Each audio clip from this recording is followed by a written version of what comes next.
우리는 예수 그리스도를 믿고 살아가지만 이 세상에 쉽게 영향을 받고 살아갑니다. 그래서 때로는 말씀보다 이 자극적인 영화나 뉴스가 우리 심령 가운데 더 크게 다가올 때가 있죠.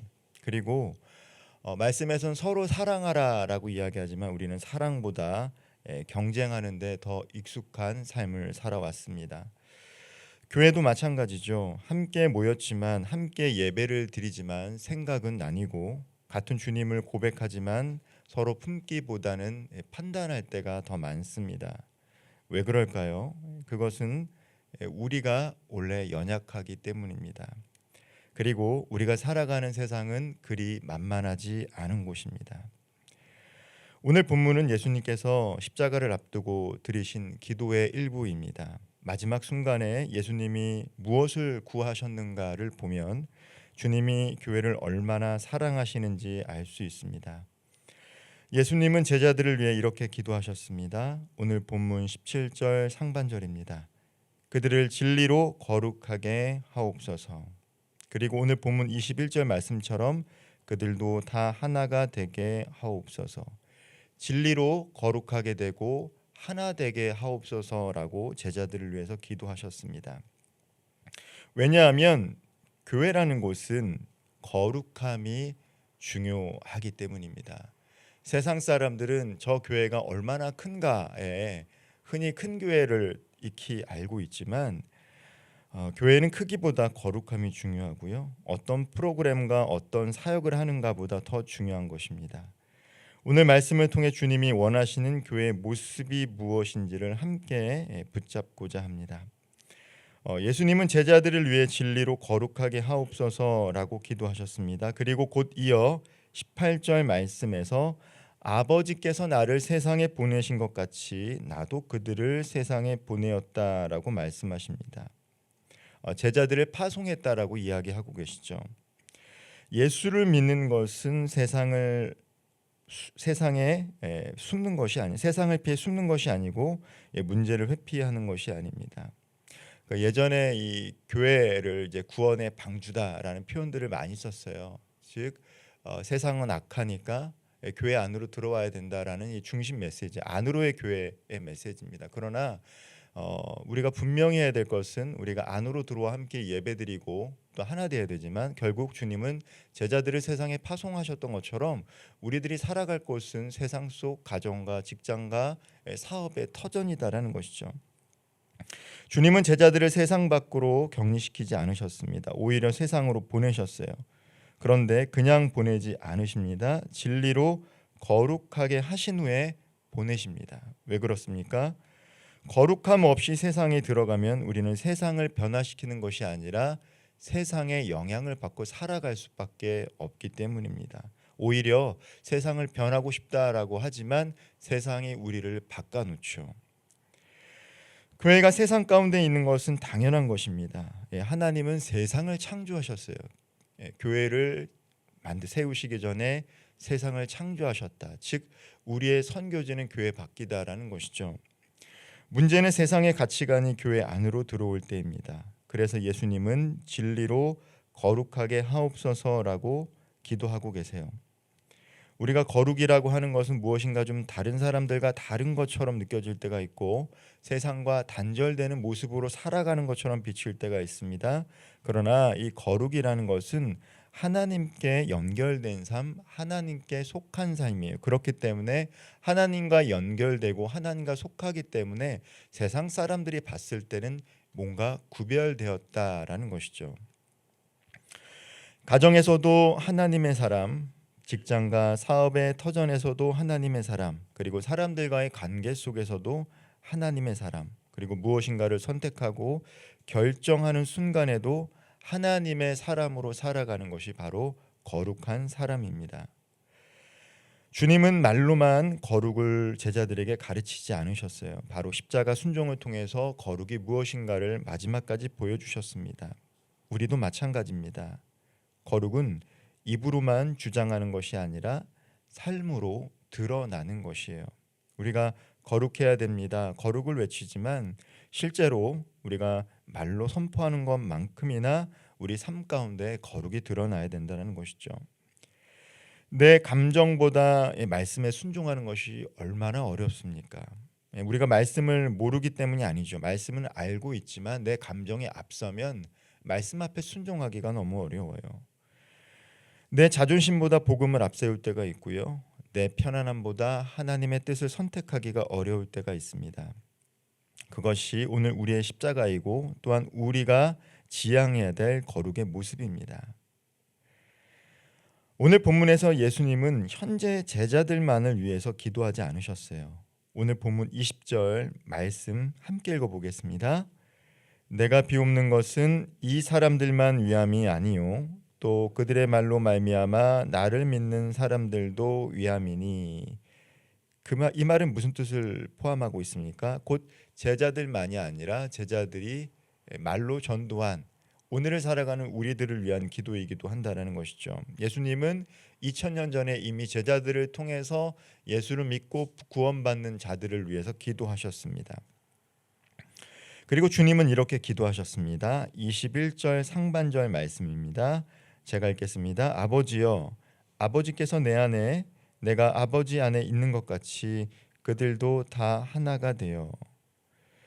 교회는 무엇으로 하나가 될 수 있습니까? 우리가 교회가 하나가 되어야 된다라고 많이들 이야기합니다.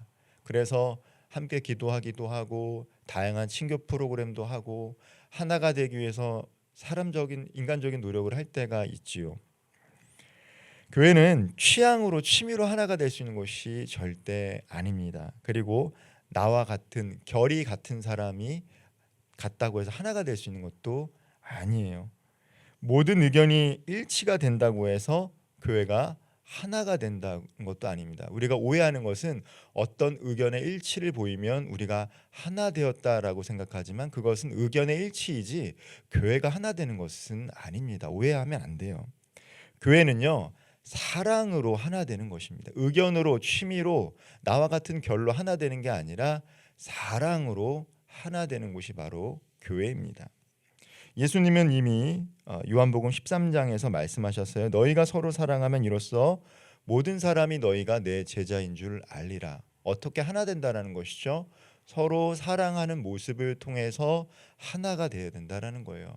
어떤 프로그램이나 취미가 같거나 의견의 일치를 보인다고 해서 그게 하나 되는 게 아니라 서로 사랑하는 모습, 서로 사랑하기 때문에 때로는 의견이 다를 수도 있는 거예요. 서로 사랑하지만 성격이 다를 수도 있습니다. 그러나 사랑하기 때문에 그것을 포용하는 모습, 서로 의견이 다르지만 그 의견까지도 서로 포용하려고 하는 그런 모습을 통해서 세상 사람들은 저들이 사랑하고 있구나라는 것을 깨닫게 되는 것입니다. 사랑하는 성도 여러분, 교회가 세상을 감동시키는 힘은 무엇입니까? 화려함이 아니에요. 화려함은 세상 속에 넘치고 넘쳐납니다. 서로 소박하지만 사랑하는 모습이에요. 이것은 세상에 없어요. 많은 사람이 교회를 향해 실망하는 이유가 무엇입니까? 교회가 진리를 말하지 않아서가 아닙니다.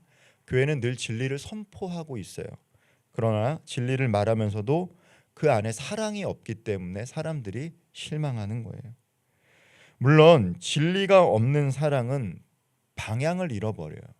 그러나 사랑이 없는 진리는 사람을 살릴 수가 없습니다.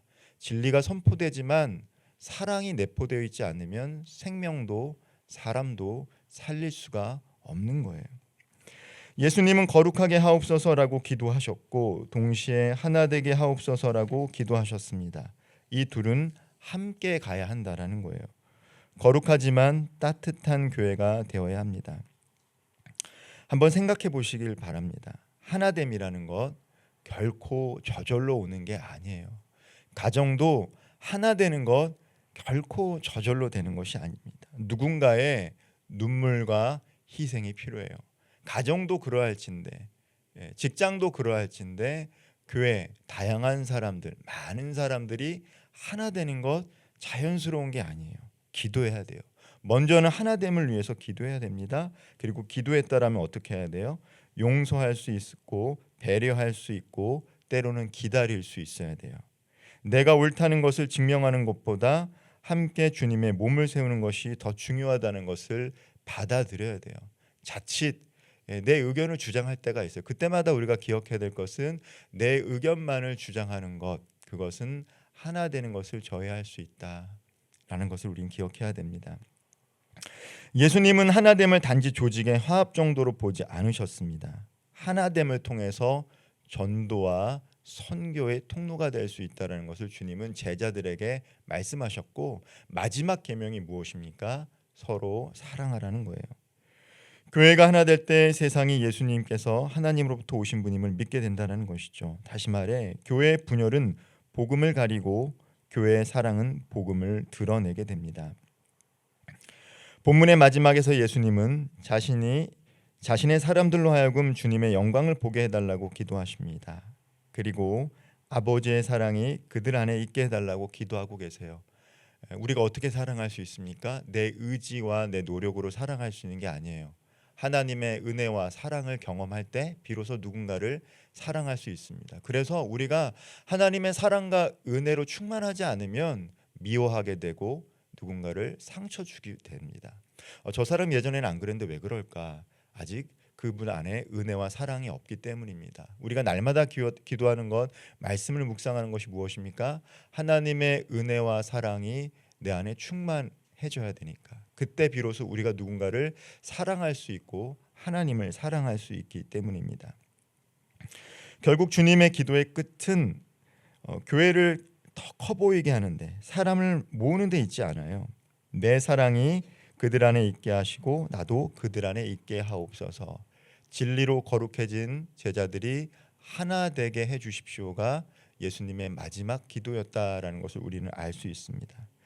교회는 건물이 아닙니다. 교회는 사랑이 머무는 자리입니다. 주님이 계신 자리이고 진리가 살아있는 자리입니다. 사랑하는 성도 여러분, 세상은 오늘날 더 자극적인 것을 원해요. 그리고 온기를 잃어가고 점점 분열해 가고 있습니다. 오늘 살아가는 우리가 그것을 느끼고 있지 않습니까?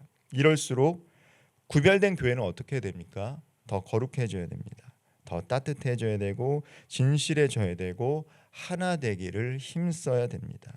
자칫 우리는 오해하는 게 어떤 프로그램이 없기 때문에, 이것을 하지 않았기 때문에 사람들이 교회에 오지 않는다라고 착각할 때가 있어요. 그러나 한 사람 한 사람이 진리 가운데 거룩해지고 진리로 거룩해진 자들이 하나 되기를 힘쓰면 2000년 전에 그 복음의 폭발적인 부흥을 경험했던 것처럼 오늘날에도 하나님께서는 분명히 역사하실 것입니다.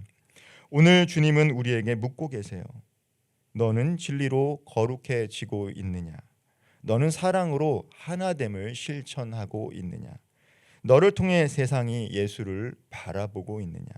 오늘 이 예수님의 물음 앞에 바로 예라고 대답할 수 없을지라도 그렇게 살아갈 수 있도록 성령 하나님을 초청하고 기도하며 그렇게 대답하기를 소망할 수 있는 저와 우리 모든 성도님들 되기를 주님의 이름으로 축원드립니다. 기도하겠습니다. 진리의 하나님, 우리를 진리로 거룩하게 하시고 말씀 위에 굳게 서게 하옵소서. 세상의 소리보다 주님의 음성을 더 크게 듣는 마음을 주시고 우리 안에 교만과 판단을 내려놓고 사랑으로 서로를 품게 하옵소서. 오름을 내세우기보다 주님의 몸된 교회를 세우는 마음을 주시고 분열과 상처가 있는 곳마다 용서와 화해의 은혜를 부어 주옵소서. 우리 교회가 진리를 잃지 않으면서 따뜻한 사랑이 넘치는 공동체가 되기를 원합니다. 예수님의 사랑이 우리 안에 늘 머물고 우리를 통해 세상이 주님을 볼 수 있도록 성령 하나님 오늘도 우리와 동행하여 주시고 충만히 임재하여 주옵소서. 예수님의 이름으로 기도합니다. 아멘.